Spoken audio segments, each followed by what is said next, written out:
오늘 우리가 함께 나눌 말씀은 갈라디아서 6장 1절부터 10절까지 말씀입니다. 교독하겠습니다. 형제들아, 사람이 만일 무슨 범죄한 일이 드러나거든 신령한 너희는 온유한 심령으로 그러한 자를 바로잡고 너 자신을 살펴보아 너도 시험을 받을까 두려워하라.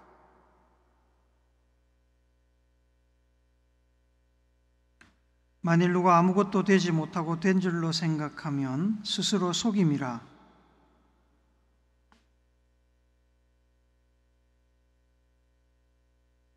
각각 자기의 짐을 질 것이라.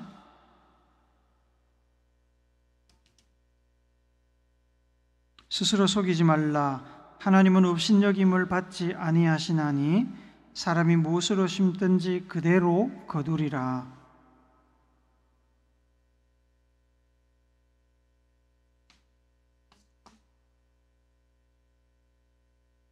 우리가 선을 행하되 낙심하지 말지니 포기하지 아니하면 때가 이름에 거두리라.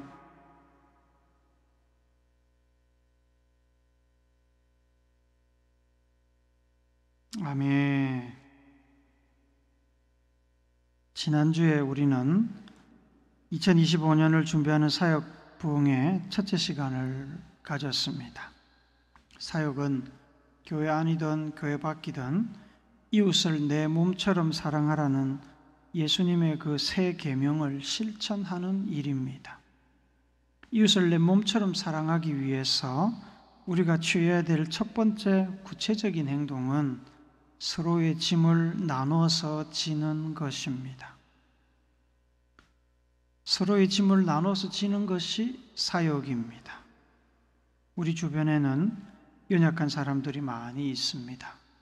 죄를 지어 넘어진 이들도 있고 몸과 마음이 병이 나거나 상처가 나서 도움이 필요한 이들도 있고 사랑에 갈급한 이들도 있습니다. 내가 내 주변의 지체들의 짐을 함께 져주고 그들 역시 다른 지체들의 짐을 져주며 서로 짐을 함께 져주는 관계가 마치 거미줄처럼 우리 몸의 핏줄처럼 연결되면 신앙 공동체는 매우 굳건하고 흔들리지 않는 그리스도의 한 몸이 될 것입니다. 사역은 이러한 서로의 짐을 지는 일을 좀 더 적극적으로 때로는 전문적으로 해내는 것입니다. 그것이 교회당을 청소하는 일일 수도 있고 성가대에서 찬양을 부르거나 교회의 행정 업무를 돕거나 구제나 상담일 수도 있습니다. 교회 학교에서 교사로 봉사하는 일이거나 구역에서 구역장으로 섬기는 일일 수도 있습니다. 무엇이든 신앙 공동체를 더 건강하게 세우기 위해서 행하는 일들은 서로의 짐을 나누어 지는 일이며 사역입니다. 오늘은 사역 부흥의 두 번째 시간입니다. 우리가 서로 사랑하라는 예수님의 명령에 순종하여 서로의 짐을 나누어서 지는 일을 지속해서 온전하게 하기 위해서 자기를 살피는 일이 반드시 선행되어야 합니다. 자기를 살펴 자기에 대해서 제대로 아는 일은 중요한 일입니다. 나의 영과 육과 정신이 건강해야 건강하지 못한 사람들을 지속적으로 도울 수 있습니다. 내가 건강해야 돕는 일도 온전하게 실천할 수 있습니다. 예를 들어 내가 마음의 상처가 많으면 다른 사람의 마음을 품어줄 여유가 없습니다. 나도 감당하기 힘든데 다른 사람의 상처와 아픔까지 품고 견뎌낼 힘이 없는 것입니다. 육신의 건강도 똑같습니다. 내가 몸이 요약해서 하고자 하는 일을 제대로 해낼 체력이 없다면 아무리 남을 돕고자 하는 마음이 있어도 할 수가 없습니다. 한 번은 하겠지만 지속적으로 할 수는 없습니다. 영적으로도 그렇습니다. 내가 하나님과 관계가 부실해서 하나님의 마음과 뜻을 분별하지 못하는데, 내가 성령의 인도를 따라가지 못하는데 어떻게 신앙이 어리고 흔들리는 사람들을 신앙적으로 위로하고 격려하며 붙들어 줄 수 있겠습니까? 내가 영적으로 건강하지 못하면 인간적인 방법과 생각들을 동원하게 됩니다.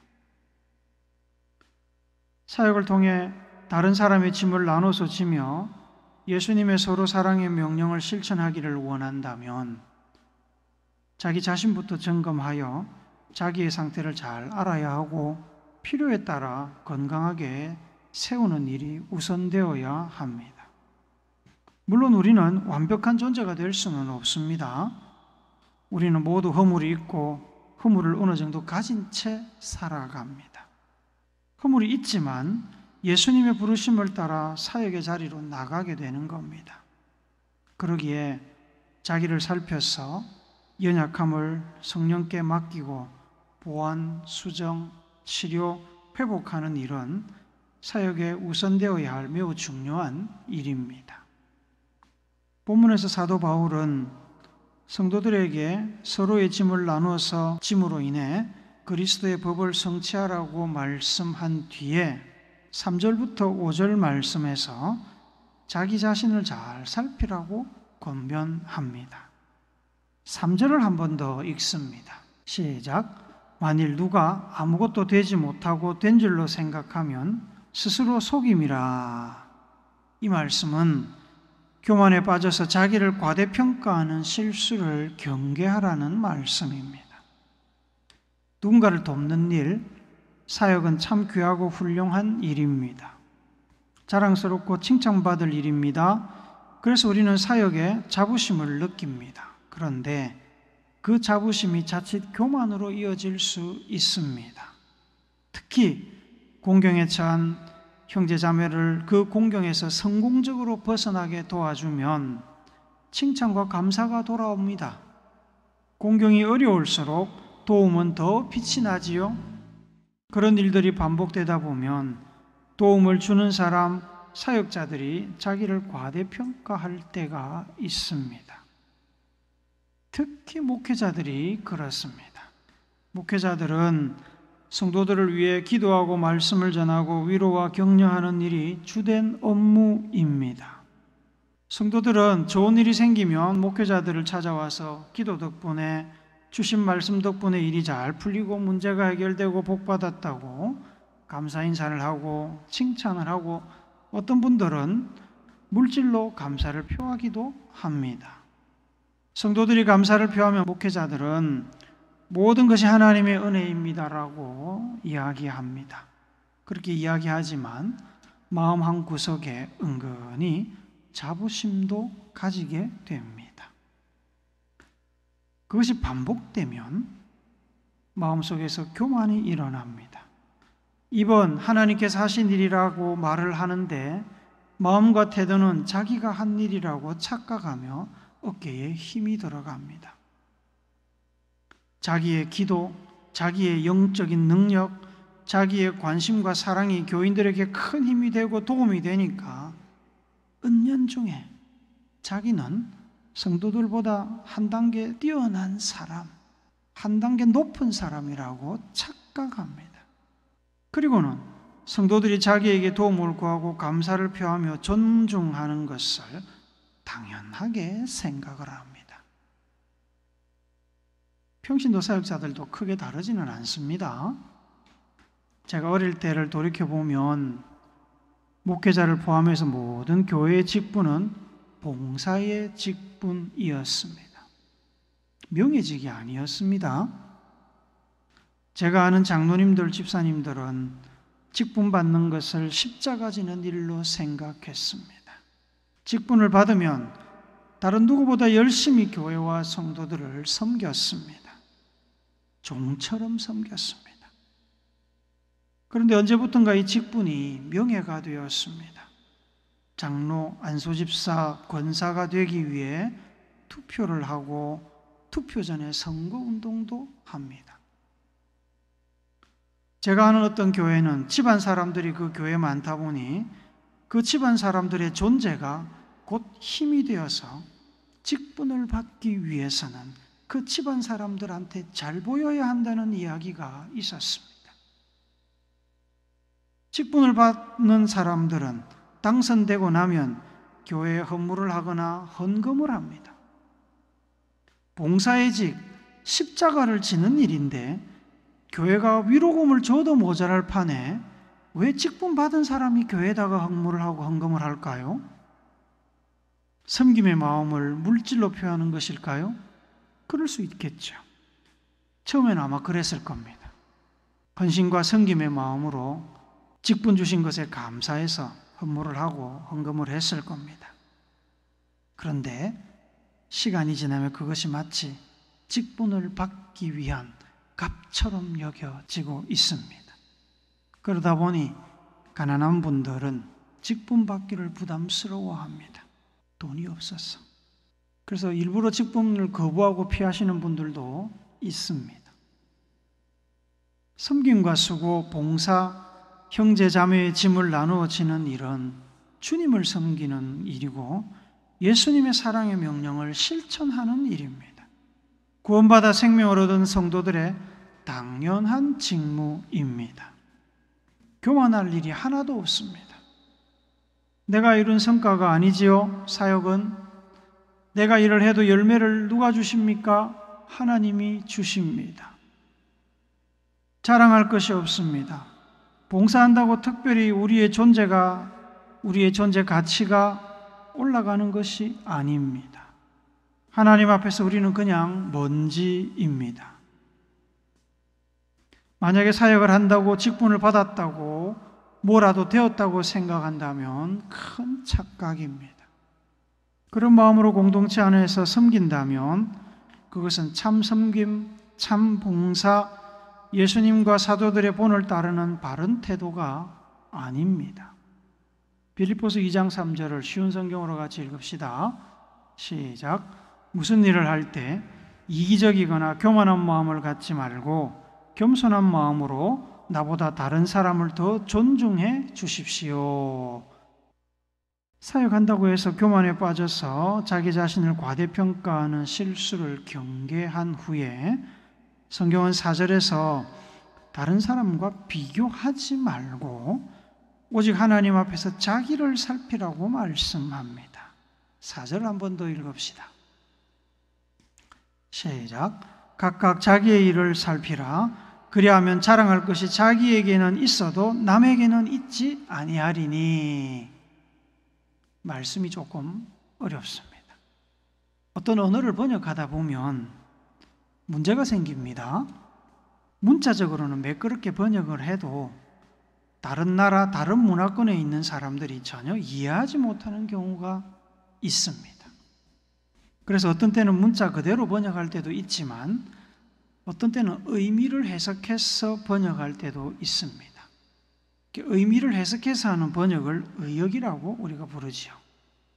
언젠가 선교사들이 남미 정글에 있는 부족을 찾아 복음을 전하며 성경을 그 부족의 언어로 번역하는데 문제가 생겼습니다. 그 부족에겐 양이라는 동물이 없었습니다. 그래서 예수님을 세상 죄를 지고 가는 하나님의 어린 양이라고 부르려고 했지만 부족 사람들이 이해를 못하는 겁니다. 요즘 같으면 영상을 틀어서 이런 게 양이라는 거야, 이렇게 도살장으로 끌려가서 도살을 해 보여줄 수라도 있지만 과거에는 그런 것도 없었습니다.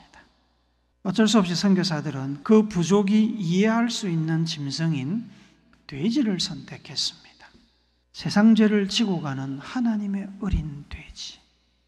우리가 들으면 웃기게 들리지만 그 선교사들은 진지하게 그렇게 번역을 하는 겁니다. 4절은 문자 그대로 번역을 했는데 의미가 와닿지 않습니다.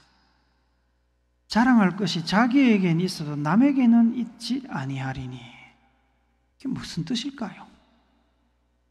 세번역 성경은 이렇게 번역합니다. 자기에게는 자랑거리가 있더라도 남에게까지 자랑할 것은 없을 것입니다.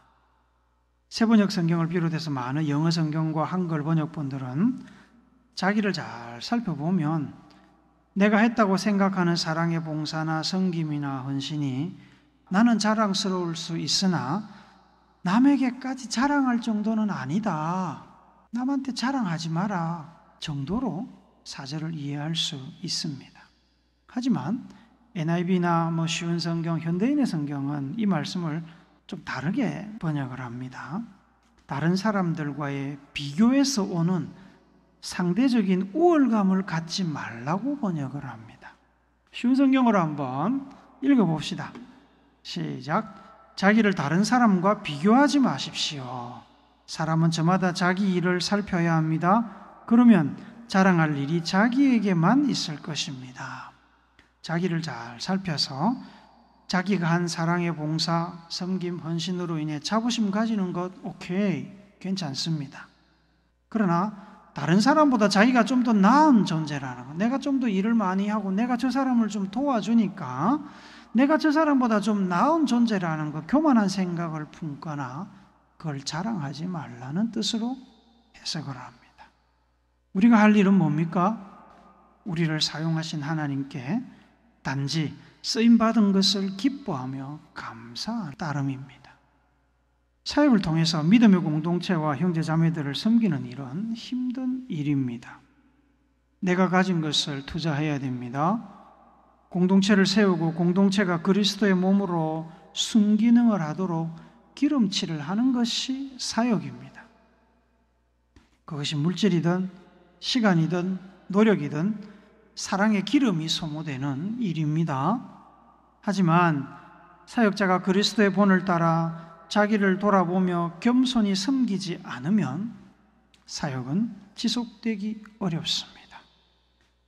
얼마 가지 않아 사역은 짐이 되고 교만의 장애물이 되어서 오히려 공동체를 어렵게 할 수 있습니다. 자존심이 상하고 마음이 상하는 일이 생기고 다른 사람의 마음에 상처를 주는 일도 생깁니다.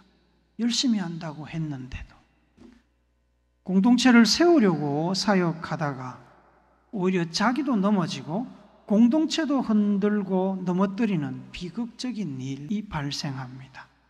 차라리 하지 말았더라면 더 좋았을 상황이 되기도 하지요. 그래서 우리는 사역을 하면서 자기를 돌아보는 일이 꼭 필요합니다. 그렇게 자기를 돌아보면서 자신의 정체성을 잃어버리지 말아야 합니다. 사역 자체는 귀한 일이고 칭찬받을 일이지만 일이 아니라 사람을 놓고 보면 어떤 큰일, 큰 성과를 거두었던 상관없이 사역자 역시 그저 한 사람의 연약한 존재, 예수님의 구원의 손길이 필요한 불완전한 존재일 뿐입니다. 자기를 돌아보는 일을 가장 잘 열심히 했던 인물이 누구냐 하면 바로 사도 바울입니다. 그래서 그는 큰 사역을 했음에도 불구하고 뭐라 그러냐면 오라 나는 공고한 사람이로다. 이 사망의 몸에서 누가 나를 건져내랴.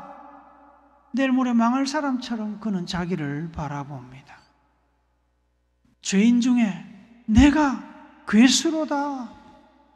자기를 무슨 흉악범처럼 취급을 합니다. 사도 바울은 성도들에게 5절에서 각각 자기의 짐을 질 것이라고 당부합니다. 이 짐은 여러 가지로 해석이 되는데 자기가 마땅히 해야 할 일, 주님으로부터 받은 사명으로 해석할 수도 있고 혹은 자기가 한 일에 대한 책임으로도 해석할 수가 있고 또한 연약한 인간으로서 가진 결점과 허물과 나약함으로도 이해할 수 있습니다. 사역을 통해서 남들이 하지 못하는 일을 해냈다고 해서 우리가 달라지는 것은 없습니다. 일의 완성이나 성과와 상관없이 우리는 그저 똑같은 사람입니다. 우리의 사명은 완성이 없습니다. 죽어야 끝이 납니다. 내가 하나님께 받은 사명은 내가 완수해야 합니다. 자랑할 것이 없습니다. 그리고 내가 한 일에는 책임이 따릅니다. 일은 내가 해놓고 동료나 후배 혹은 관리자에게 책임을 전가해서는 안 되지요. 우리 안에는 여전히 허물과 나약함이 존재합니다. 죄의 유혹과 위험은 항상 도사리고 있습니다. 사람들은 우리의 섬김과 성과로 인해서 가려진 우리의 본 모습을 제대로 보지 못하지만 우리는 잘 알고 있습니다. 우리는 우리의 본 모습을 볼 수 있습니다. 그것들은 우리가 감당해야 될 짐입니다. 사역을 더 잘하기를 원한다면 그러한 짐들을 감당해야 합니다. 형제, 자매, 공동체가 사랑으로 우리의 짐을 나누어 질 수도 있지만 그렇다고 해서 우리의 짐이 사라지는 것은 아닙니다. 여전히 우리의 짐은 내가 져야 됩니다. 내 짐은 내가 져야 됩니다.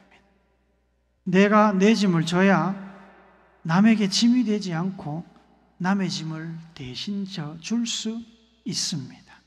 사역을 제대로 할 수 있습니다. 그렇게 되지 않으면 곧 어떤 소리가 나오냐면 너나 잘하세요라는 말이 나옵니다. 자기 짐을 지고 자기를 제대로 다스리지 않으면 섬김을 위한 노력이 퇴색될 수 있습니다. 열심히 했음에도 불구하고 그 섬김에 대한 성과가 미비해질 수 있습니다.